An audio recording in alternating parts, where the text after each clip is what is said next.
जो पटना जिला की सीटें हैं, राजधानी की सीटें हैं, उन सीटों पर इस बार आसान नहीं होगा सीट शेयरिंग का समझौता। कई नेता जो हैं, कहा यह जा रहा है कि जो 70 के आसपास हो गए हैं, 60 से ऊपर हो गए हैं, उन लोगों को इस बार विराम दिया जाएगा, नए लोगों को मौका दिया जाएगा। बार बार यहां से जो लगातार हारती आ रही है कांग्रेस, वो भी अब अपना यहां से नया रास्ता अपनाना चाहती है। जदयू के तरफ से अगर दावेदारी यहां बनती है तो नीतीश कुमार रणवीर नंदन के लिए सीट छोड़ सकते हैं। नोरमा ग्रुप, जो सोचता है वो करता है, आपके अपने सपनों का आशियाना। नमस्कार, एक बार फिर से आपका बहुत बहुत स्वागत करते हैं। जैसा कि आपको पता है कि काउंटडाउन शुरू हो चुका है और विधान मंडल की जो बजट सत्र की कार्रवाई चल रही थी वो भी लगभग समापन हो चुकी है।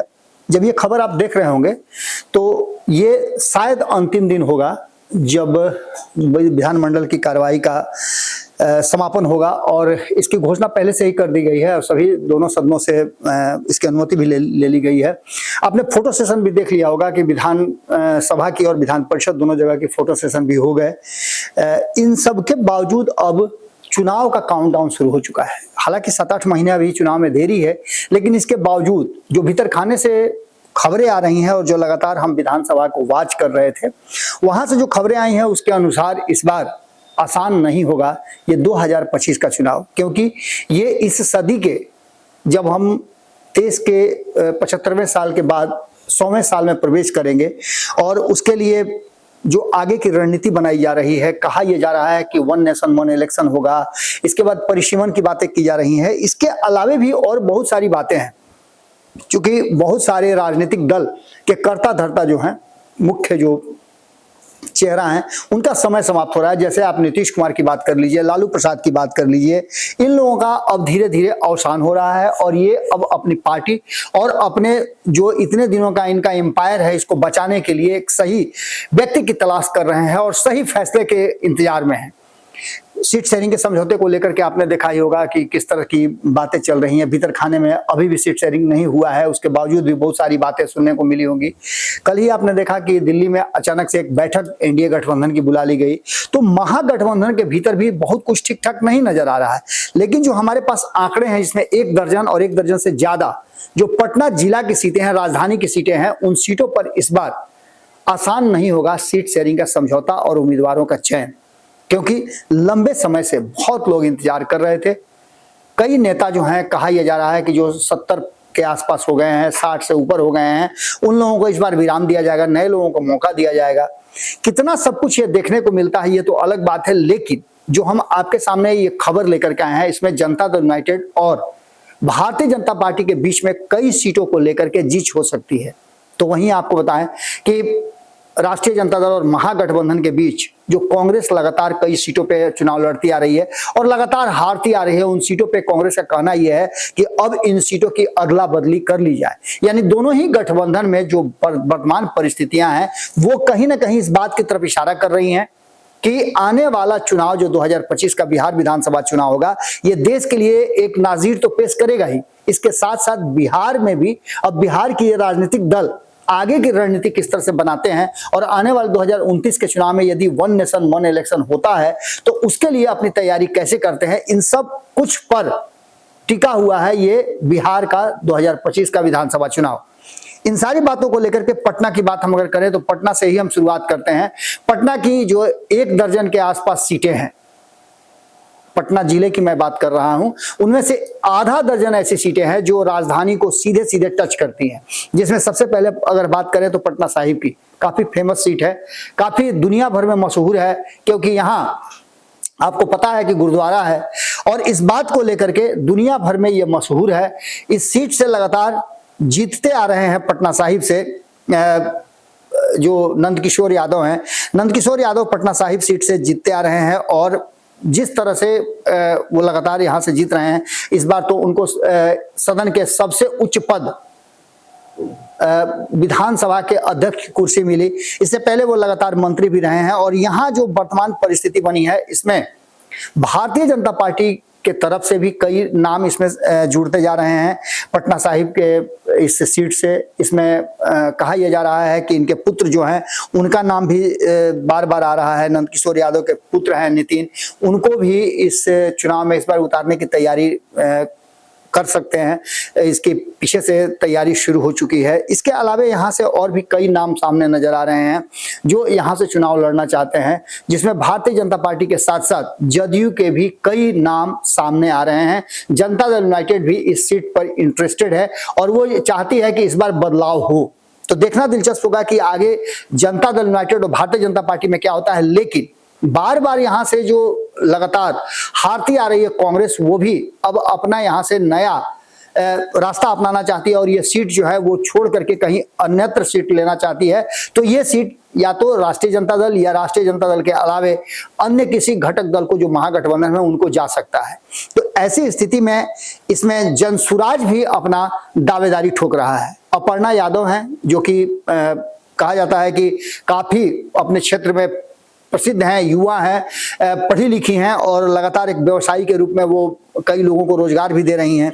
लगातार वो कैंपेन भी कर रही हैं। तो पटना साहिब में इस बार की लड़ाई बदलती हुई दिखाई दे रही है। तो वहीं अगर बात करें हम कुम्हरार की, तो कुम्हरार में भी कहीं ना कहीं एक बात साफ नजर आ रही है कि पूरी तरह से यहाँ का जो वर्तमान स्थिति है कुम्हरार में, उसमें अरुण सिन्हा को पिछली ही बार कहा जा रहा था उनका टिकट कट जाएगा, लेकिन इस बार वो अपने पुत्र को यहां से चुनाव मैदान में उतारना चाहते हैं। उनके पुत्र कई कार्यक्रमों में देखे होंगे कि एक्टिव नजर आए हैं। लेकिन इसके अलावे भारतीय जनता पार्टी में भी यहां बहुत सारी दावेदारी है।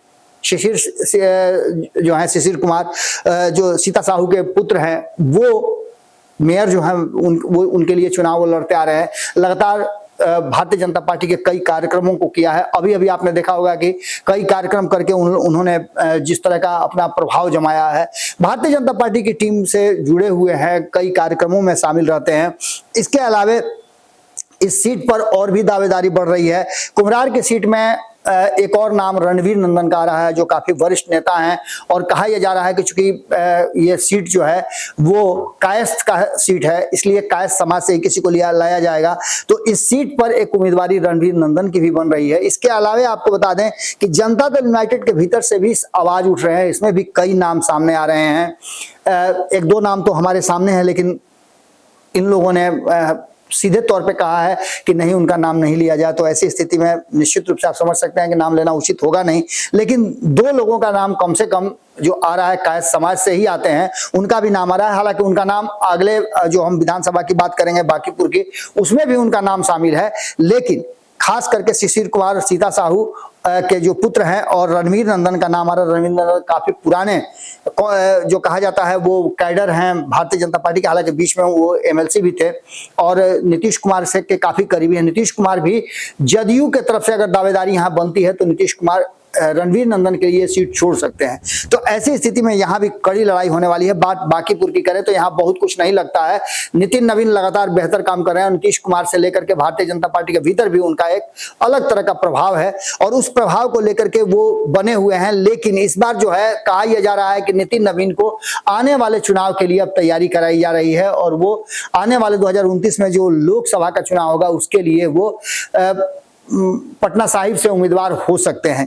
अब ऐसी स्थिति में देखना दिलचस्प होगा कि क्या कुछ निकल करके सामने आता है। लेकिन जदयू की नजर, जैसा कि हमने पहले ही बताया, कि इस पर है और जदयू के साथ साथ यहाँ भी रणवीर नंदन से लेकर के और कई नाम सामने आ रहे हैं। यहाँ तक कि इन सीटों पे कुम्हरार की बात कर लें या फिर बांकीपुर की बात कर लें तो इन सीटों पर यूथ भाजपा के जो हैं भाजयुमो के अध्यक्ष का भी नाम सामने आ रहा है और भी कई लोगों का नाम सामने आ रहा है और ये सभी लोग तैयारी कर रहे हैं। बात अगर इसके आगे हम करें तो बांकीपुर से आगे जब दीघा पड़ते हैं तो दीघा में भारतीय जनता पार्टी का ही ये सीट है। ये जो भी सीट हमने आपको बताई 4 सीटें, ये सब भारतीय जनता पार्टी के कब्जे में है और यहाँ से संजीव चौरसिया दीघा से चुनाव जीते हैं। 2015 में यहाँ जदयू ने भाग्य आजमाया था लेकिन पिछड़ गई थी। इस बार फिर जदयू जो चाहती है कि वो उसको सीट मिले। इसके अलावा आपको बतावें कि राजीव रंजन जो है जनता दल यूनाइटेड से चुनाव लड़े थे, इस बार फिर से उनको राष्ट्रीय प्रवक्ता का ओहदा दिया गया है और काफी एक्शन में नजर आ रहे हैं। तो इससे संभावनाएं बढ़ गई हैं कि उनका भी चुनाव इस बार हो सकता है और वो भी चुनाव मैदान में उतर सकते हैं। लेकिन इसके साथ साथ बिट्टू सिंह को भी आपने देखा होगा कि काफी एक्टिव है दीघा क्षेत्र में। बिट्टू सिंह के एक्शन में आने के कारण आपको ये भी लगा होगा कि वो बड़ी मजबूती के साथ चुनाव में तैयारी कर रहे हैं, आम जनता से मिल रहे हैं, पदयात्रा शुरू कर चुके हैं। इसके अलावा आपको बता दें कि जनसुराज भी यहां से अपना मजबूत उम्मीदवार उतारने के लिए तैयार है। कुम्हरार की बात हमने किया था, कुम्हरार में और भी कई उम्मीदवार सामने नजर आ रहे हैं, जिसमें विकास ज्योति हैं, वो भी चुनाव मैदान में है। तो जनसुराज से एक और उम्मीदवार वहां से महिला है, वो उनका भी नाम तेजी से आ रहा है। सीधी तौर पे देखा जाए तो इस बार जनसुराज जो है वो कहीं ना कहीं जिस तरह का त्रिकोण पैदा कर रहा है, उसको लेकर के भारतीय जनता पार्टी भी सोचने के लिए मजबूर है। और जनता दल यूनाइटेड को भी ऐसा लगता है कि त्रिकोण पैदा होगा तो उसके लिए भी एक चांस बनेगा। वहीं अगर बात करें दीघा में, तो राष्ट्रीय जनता दल भी इस बार अपना भाग्य आजमा सकती है। यादव चेहरे को यहां से उतारने की बात कही जा रही है, लेकिन अब देखना होगा कि क्या कुछ निकल के आता है। बिट्टू सिंह भी काफी मेहनत कर रहे हैं और अभी तक ये तय नहीं है कि वो किसके तरफ से चुनाव लड़ेंगे। दानापुर की बात करें तो रीतलाल यादव यहां से चुनावी मैदान में उतरे थे पिछले चुनाव में और जीते भी थे। उन्होंने भारतीय जनता पार्टी से ये सीट छीनी थी। अब आने वाले चुनाव में आपको बता दें कि इधर रीतलाल यादव को आपने देखा होगा कि काफी कट छट के रह रहे हैं, राष्ट्रीय जनता दल के भी कई कार्यक्रमों में नजर नहीं आ रहे हैं। अब ऐसी स्थिति में साफ साफ नजर आ रहा है कि कहीं ना कहीं राष्ट्रीय जनता दल क्या फैसला करती है। जो लोकसभा के चुनाव हुए थे उसको लेकर के भी कहा यह जा रहा है कि बहुत सारी बातें सामने आई हैं, जिसको लेकर के यहां से रामकृपाल यादव के पुत्र अभिमन्यु तैयारी कर रहे हैं। अभिमन्यु हालांकि इसके अलावा भी कई सीटों से तैयारी कर रहे हैं। उनके बारे में कहा जाता है कि वो पटना साहिब से भी अपना भाग्य आजमा सकते हैं। लेकिन जहां तक दानापुर की बात करें तो दानापुर के अलावा उनको और भी कई सीटें हैं, जहां से फतुहा से भी उनको कहा जा रहा है कि उम्मीदवार बनाने की बात चल रही है। तो वहीं एक और सीट है जिसमें पाली के सीट पर भी उनको उम्मीदवार बनाने की बात चल रही है। अब देखना होगा कि क्या कुछ निकल के सामने आता है। इसमें जो चिराग पासवान की जो एलजेपी है वो भी एक्शन मोड में आ रही है और उसका भी मानना है कि शहरी क्षेत्रों में उसे भी एक सीट चाहिए। तो देखना होगा कि क्या कुछ निकल के आता है। हमने दानापुर की बात हमने कर ली। इसके अलावा आपको बताएं कि फतुहा ये भी पटना जिले में आता है और फतुहा के सीट पर भी इस बार हमने जैसा कि बताया कि मुकाबला त्रिकोणीय होना लाजमी है, क्योंकि इस बार यहां से भी तैयारी जबरदस्त हो रही है। बाढ़ की बात करें तो यहां से ज्ञानेंद्र सिंह ज्ञानू हैं अभी वर्तमान में, लेकिन जो परिस्थितियां बनी हैं उसमें यह भी कहा जा रहा है कि जदयू के भीतर से इसकी दावेदारी है। संजय सिंह जबरदस्त तैयारी कर रहे हैं। संजय सिंह को लेकर के आपने देखा भी होगा कि संजय सिंह ही नहीं, संजय सिंह के साथ साथ उनको बहुत सारे लोगों का बर्दाश्त प्राप्त है। जनता दल यूनाइटेड के भीतर से इस बार वो चुनाव लड़ना चाहते हैं और जनता दल यूनाइटेड चाहती है कि ये उसकी पुरानी सीट रही है कि भले ज्ञानेंद्र सिंह ज्ञानू बीजेपी में चले गए हों, लेकिन नीतीश कुमार के करीबियों में से गिने जाते हैं। अब देखना दिलचस्प होगा कि इस सीट पर जदयू अपना डोरा डालती है, अपना भाग्य आजमाना चाहती है। और अगर संजय सिंह की बात होती है तो संजय सिंह नीतीश कुमार के और अशोक चौधरी के काफी करीबी बताए जाते हैं। तो ऐसी स्थिति में यहाँ भी नए खेल की उम्मीद की जा सकती है। वहीं बात करें मोकामा की तो वहां आपने देखा ही होगा कि किस तरह से राष्ट्रीय जनता दल के खेमे में यह सीट है, लेकिन विद्रोह करके नीलम देवी जो है वो अनंत सिंह की पत्नी, वो अनंत सिंह का जो सस्पेंड हुए थे उनको सजा होने के कारण उनसे जो ये सीट छीन ली गई थी, उनकी सीट चली गई थी, तो उनकी पत्नी वहां से चुनाव लड़ी थी। अभी वो एनडीए गठबंधन की तरफ हैं और एनडीए गठबंधन में देखना होगा कि वो जदयू से या फिर बीजेपी से कहां से उनको उम्मीदवारी मिलती है, या फिर अनंत सिंह खुद ही चुनाव लड़ते हैं। ये भी देखना दिलचस्प होगा। मनेर की बात करें तो यहाँ भी भाई वीरेंद्र है, लेकिन यहाँ इस बार भारतीय जनता पार्टी कुछ नया खेल करना चाहती है। जदयू भी यहाँ से काफी एक्शन मोड में है। फुलवारी शरीफ की बात करें तो जदयू में एक बार फिर से आ गए हैं श्याम रजक। अब श्याम रजक यहाँ से चुनाव लड़ते हैं कि नहीं लड़ते हैं, लंबे समय से वो चुनाव लड़ रहे थे। पिछले चुनाव में वो राजद में चले गए थे, जिनको ड्रॉप कर दिया गया था, टिकट नहीं दिया गया था। तो ऐसी स्थिति में फुलवारी शरीफ में भी इस बार जदयू का फिर से एक बार दबदबा बन सकता है। मसौढ़ी की बात करें तो यहाँ भी कहीं ना कहीं रेखा देवी यहाँ से है। यहाँ भी इस सीट पर भी जो एनडीए गठबंधन है वो अपनी दावेदारी प्रस्तुत कर रहा है। यहाँ से कई लोगों के नाम सामने आ रहे हैं।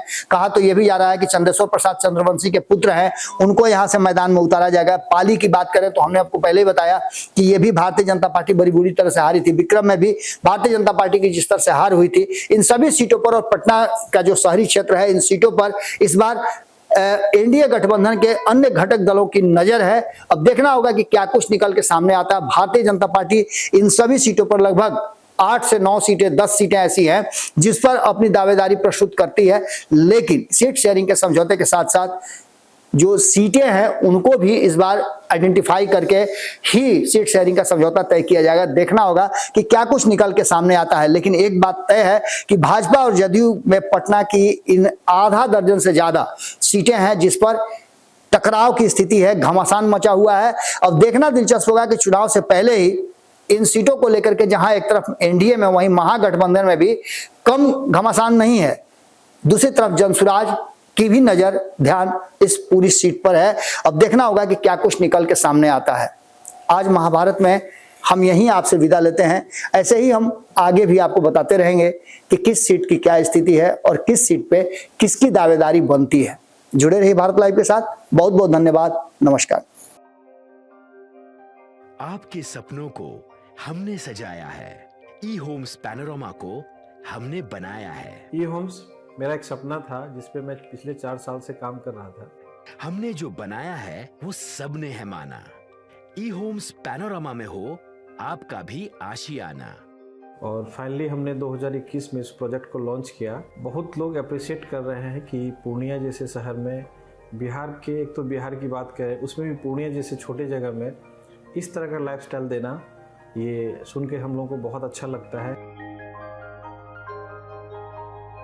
ई होम्स में हमने कुछ और भी किया है, जैसे हम जिस जगह में रह रहे हैं हमारी फैमिली सिक्योर हो, उनको सिक्योरिटी का ध्यान में रखा है।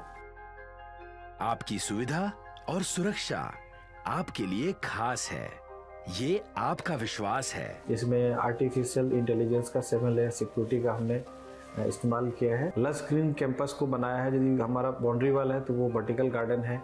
ये जितनी भी फैसिलिटी होता है एक इंटरनेशनल टाउनशिप में ई होम्स है, ये हम लोग विश्वास नहीं कर पा रहे हैं। जो भी हमारे मित्र दोस्त या जो भी हमारे बाहर के बाहर आते हैं तो हम लोगों को बहुत अच्छा सुनने को मिलता है और बहुत अच्छा क्रेडिट मिल रहा है। वो सारा हमने सिर्फ एक बिल्डिंग नहीं बनाया, हमें एक बहुत अच्छा लाइफस्टाइल दिया ई होम्स में, और मेरा एक सपना था जिसको मैं आज फुलफिल होते हुए देख पा रहा हूँ। ये आपका आवास है। ई होम्स पैनोरामा में अब आपका निवास है। E homes panorama, luxurious lifestyle redefined. Panorama group, जो सोचता है वो करता है। अगर ये वीडियो पसंद आई और वह बिहार के राजनीति और बिहारियत से सरोकार रखेनी तो सब्सक्राइब बटन दबा के चैनल के सब्सक्राइब कर ली। ओजे एगो घंटी बा, ओकरा बटन दबा देला से कुल सटीक और मारक खबर रुआ मुफ्त में मिल जाई। अगर रुआ पत्रकारिता के हमनी के नया प्रयोग में सहयोग कर चाहतानी तो ज्वाइन बटन दबा दी। पेटीएम नंबर नोट कर ली 9386816700।